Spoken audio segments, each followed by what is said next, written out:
JonBenet's death touched the governor's office and filled the tabloids. I think she was glamorized. Her images were glamorized, and people kind of assumed that they knew who she was based on her images. But from my memory, she was a happy-go-lucky, positive little girl with a lot of energy. Sarah was an ice skater, so she understands costumes, makeup, and performing were just part of life. And she understands something else: the terror she felt after JonBenet's murder. It was very scary. I slept in my parents' bedroom for a long period of time. I just didn't know. The Boulder community didn't know who it was. We still don't, but. Kevin Vaughn, 9 News.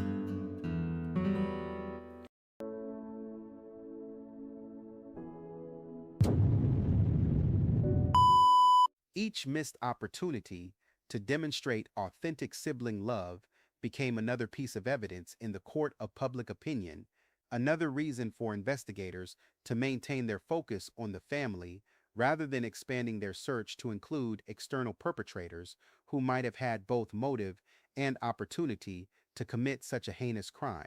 The Burke Ramsey Enigma, a dramatic analysis. The House Without Punishment, where anger lives in shadows. The silent storm of unchecked emotion. In the pristine world the Ramseys painted for themselves, a world without raised hands or harsh words, lurked a haunting question that refused to be silenced. Where does a child's rage go when it has no outlet, no structure, no boundaries? The very absence of corporal punishment in the Ramsey household created a vacuum, a dangerous void where natural childhood anger could fester and mutate into something far more sinister than any spanking could ever be. Imagine, if you will, a pressure cooker without a release valve. The steam builds, the heat intensifies, but there is nowhere for the explosive energy to escape. When parents consistently avoid the traditional methods of physical correction that have guided human behavior for millennia, they unwittingly create a laboratory for emotional chaos. Children, with their raw, unfiltered emotions, must find somewhere to channel their fury, their frustration, their primal need to lash out when the world doesn't bend to their will. The Ramsey children lived in this strange, sterile environment where anger was forbidden, where physical expression of emotion was banished from the household lexicon. But anger doesn't simply evaporate because parents wish it away. It transforms, it adapts, it finds new pathways through the darkness of a child's developing psyche. Without the clear boundaries that physical discipline provides, without the immediate cause and effect relationship that comes from swift correction, children are left to navigate the treacherous waters of emotion entirely on their own. The psychology of suppressed rage. What happens to a child's natural aggressive impulses when they're consistently redirected but never truly resolved? Child psychologists have long understood that aggression, like energy, cannot be destroyed, only transformed. In households where emotional expression is heavily regulated, where children learn that certain feelings are unacceptable, the suppression creates internal fault lines that can shift without warning. Burke Ramsey existed within a family structure that demanded emotional perfection while providing no legitimate channels for the messier aspects of human nature. The competitive atmosphere surrounding JonBenet's pageant success would have created natural sibling rivalry, yet the family's public image required that such normal childhood jealousy remain hidden, unexpressed, and ultimately unresolved. This emotional suppression doesn't eliminate the feelings, it merely drives them underground, where they can manifest in unexpected and potentially dangerous ways. Consider the peculiar detachment that characterized Burke's interactions with authority figures following his sister's death. This wasn't merely shock or trauma response, but something more troubling, a child who had learned to compartmentalize emotion so effectively that even genuine grief became inaccessible. The family's emphasis on maintaining appearances had created a young person who could navigate crisis with disturbing composure, raising questions about what other emotions had been buried beneath that carefully constructed surface. This creates a chilling possibility that any physical aggression displayed by the Ramsey children didn't spring from learned behavior or witnessed violence, but from something far more troubling, an internal wellspring of rage that had never been properly channeled or contained. The golf club incident, dismissed as accidental, takes on new meaning in this context. Was it truly an accident, or was it the inevitable result of emotion with nowhere else to go? The mask of maternal perfection. Patsy Ramsey crafted her image with the precision of a master sculptor, chiseling away any imperfection that might suggest she was anything less than the perfect mother. She presented herself as a beacon of benevolence, a woman so pure of heart that confrontation itself seemed foreign to her nature. This carefully constructed persona proclaimed her dedication to gentle parenting, to nurturing without harm, to raising children through love alone. In an age when such philosophies were still revolutionary, still viewed with suspicion by those who remembered the stern discipline of earlier generations. She positioned herself as a pioneer of progressive child rearing, a mother who had transcended the crude methods of the past to embrace a more enlightened approach to family life. But even the most perfectly crafted mask can slip, and when it does, the truth beneath can be devastating. The dangerous mythology of perfect motherhood. The 1990s created a unique cultural pressure on mothers like Patsy Ramsey. The era demanded both professional success and domestic perfection, career achievement alongside flawless child rearing. Patsy's response to this impossible standard was to manufacture an image so pristine that it bordered on the inhuman. Her children became extensions of this carefully crafted persona, JonBenet as the glittering prize that proved maternal excellence, Burke as the well-behaved son who never caused problems or demanded uncomfortable attention. This mythology of perfect motherhood becomes particularly sinister when examined through the lens of what it conceals. Patsy's insistence on gentle parenting may have been less about progressive child-rearing philosophy and more about maintaining an image that couldn't accommodate the messier realities of discipline and boundary setting. The family's social circle would have expected certain behaviors, certain presentations, certain evidence of successful child rearing that left no room for the normal struggles that accompany raising children. The pageant world in which Patsy immersed herself and her daughter operated on similar principles of surface perfection. In this environment, problems were hidden, difficulties were smoothed over, and any suggestion that something might be wrong beneath the glittering exterior was met with fierce resistance. This created a feedback loop where maintaining appearances became more important than addressing underlying issues, where image management took precedence over genuine problem solving. Enter Judith Phillips, a friend who dared to speak the unspeakable.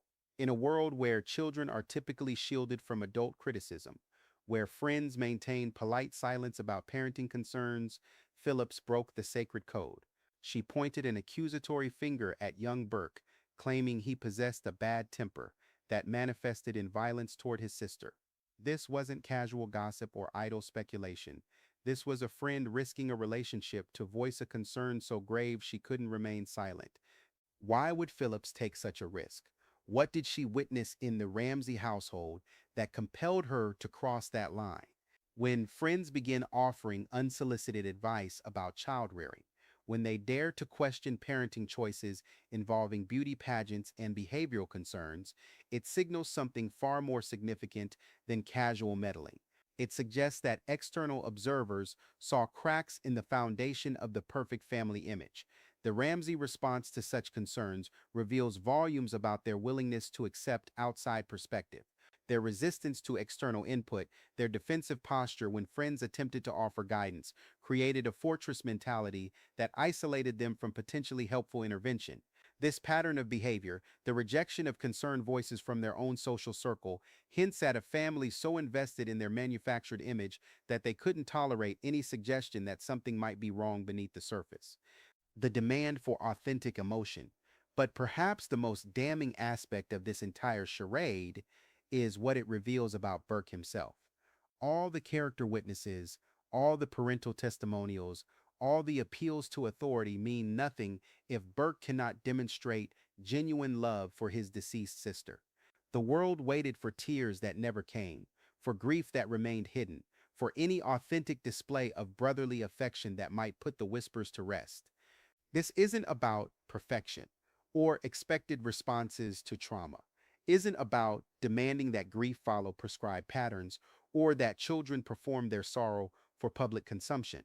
This is about the fundamental human connection that should exist between siblings, particularly when one has been torn away through violence, when death has shattered the family unit and left survivors grappling with loss that defies comprehension. The absence of visible emotional investment becomes its own form of testimony, speaking louder than any prepared statement or legal brief could ever speak, creating a void that grows more damning with each passing day, each missed opportunity to show the world that Burke Ramsey possessed a human heart capable of genuine love and devastating loss. Burke's reliance on external validation, his inability to provide direct personal evidence of his relationship with JonBenet, creates a void that observers struggle to fill with anything other than suspicion. When someone cannot or will not speak from the heart about a lost sibling, when every response seems filtered through lawyers and parents and carefully crafted narratives, the silence becomes deafening. The world needed to see Burke's pain, his loss, his desperate desire to find his sister's true perpetrator. Instead, they witnessed a carefully orchestrated performance that left more questions than answers, more doubt than certainty.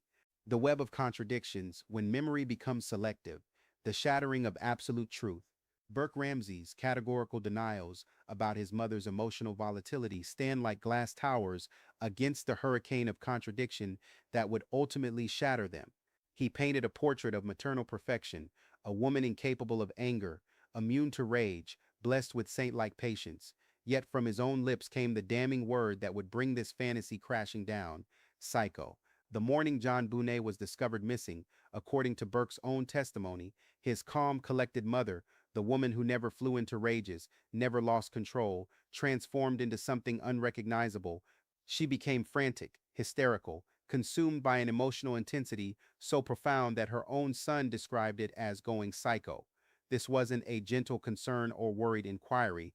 This was psychological chaos unleashed in full view of her surviving child. How does someone who never displays anger suddenly explode into psychological turmoil?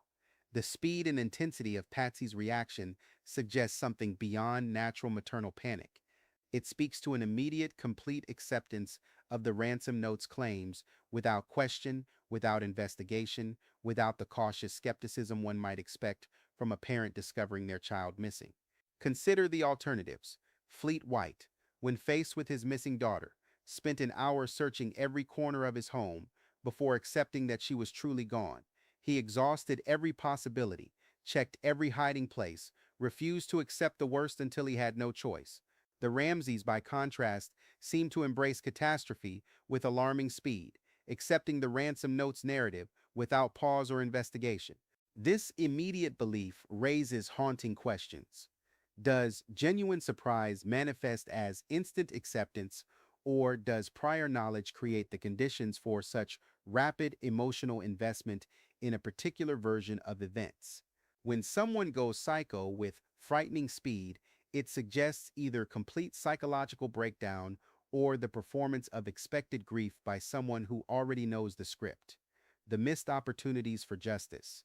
The Ramsey family possessed every advantage in dealing with their supposed crisis: wealth, connections, and the very ransom amount demanded.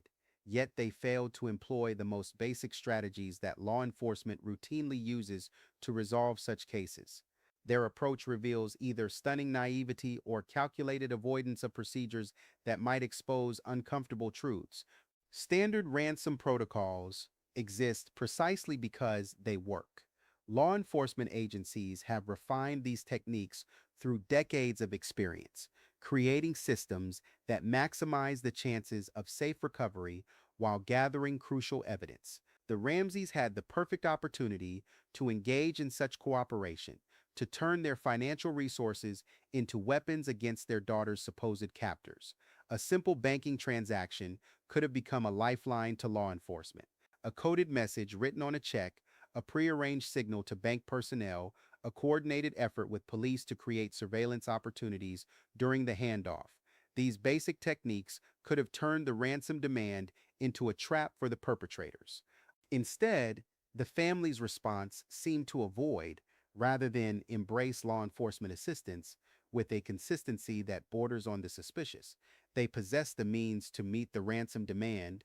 They had access to the financial resources that could have been leveraged into investigative opportunities, yet they made no apparent effort to use this advantage strategically, no attempt to transform their wealth into a weapon against their daughter's supposed captors.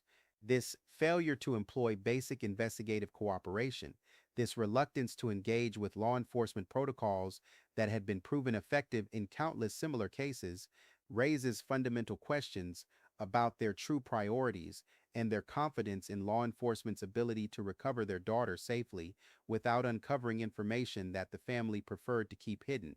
The absence of such strategic thinking, the failure to create opportunities for police intervention, suggests either complete incompetence in crisis management or a deliberate avoidance of scenarios that might lead to unwanted discoveries.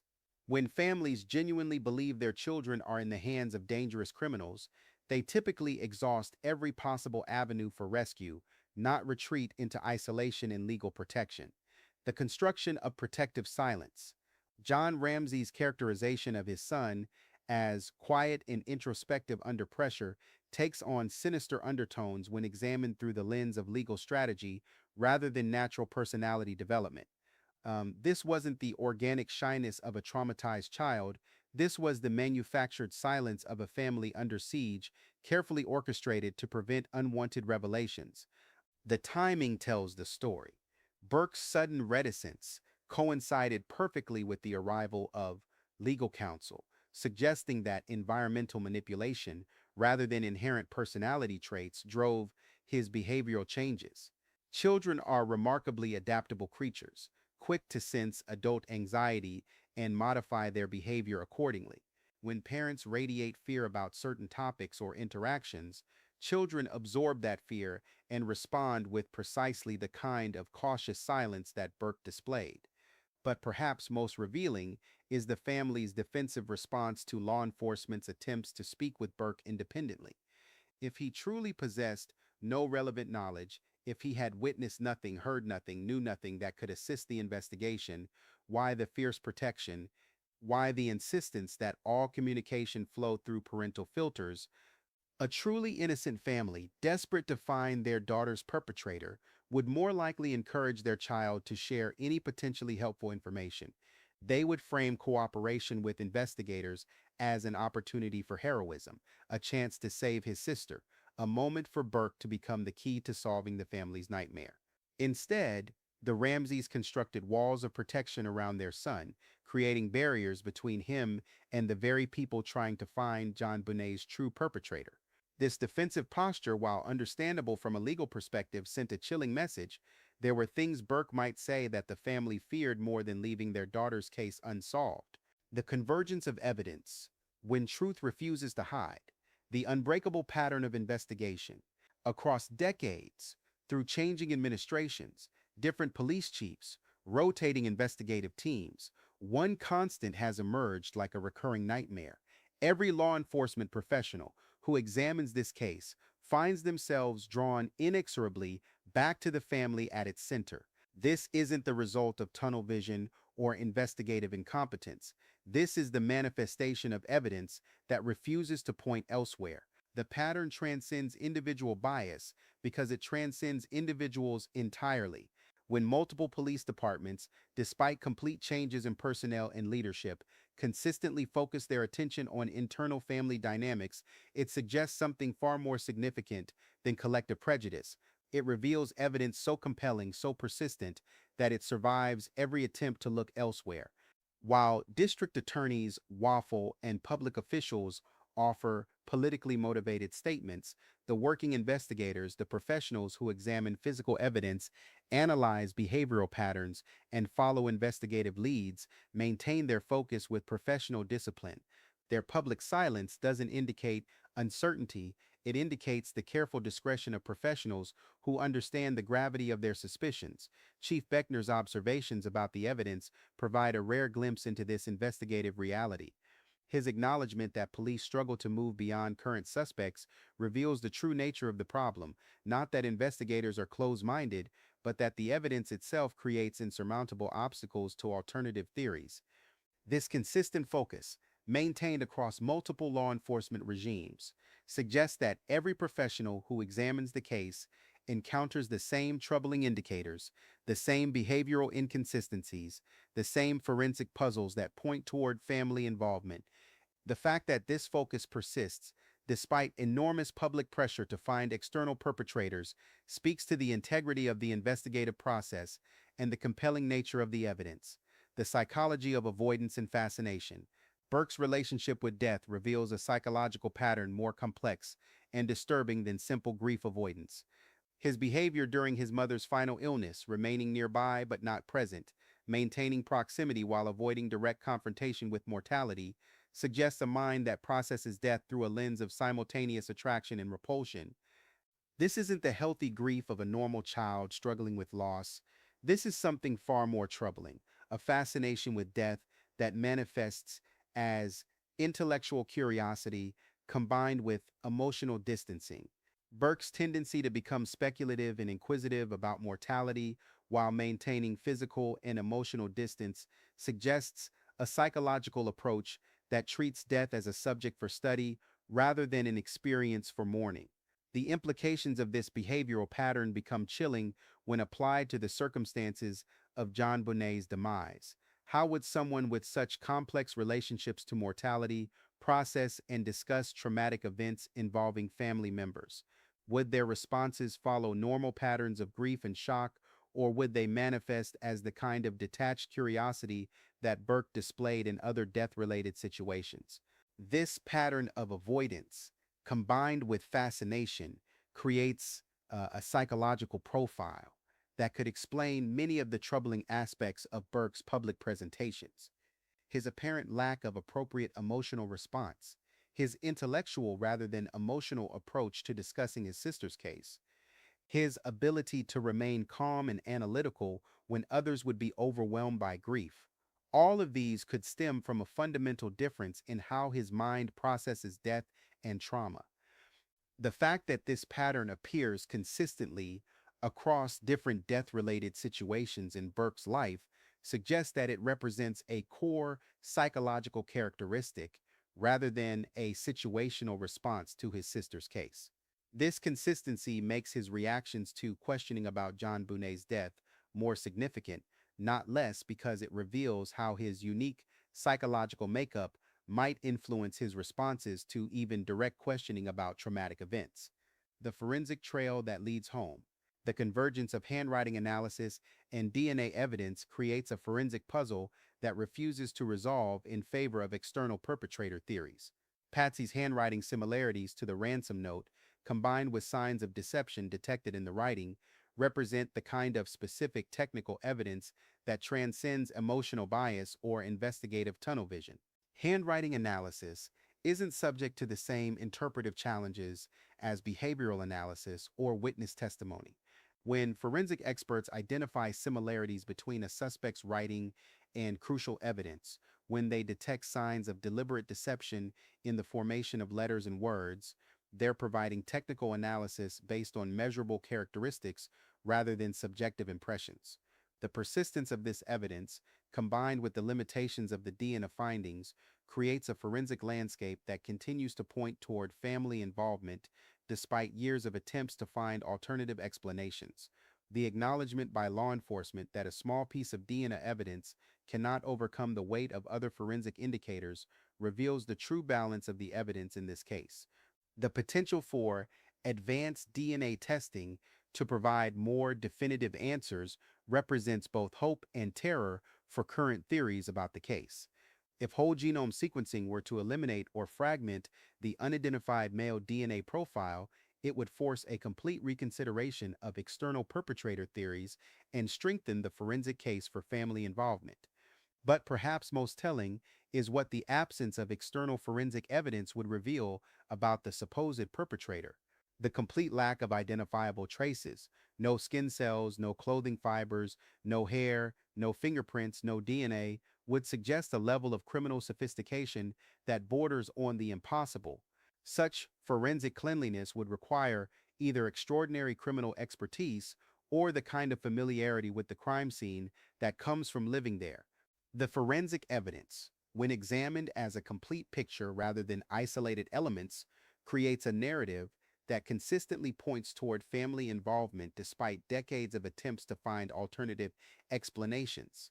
This consistency across multiple types of evidence, handwriting, behavioral, physical, suggests a truth that refuses to be buried beneath legal maneuvering and public relations campaigns.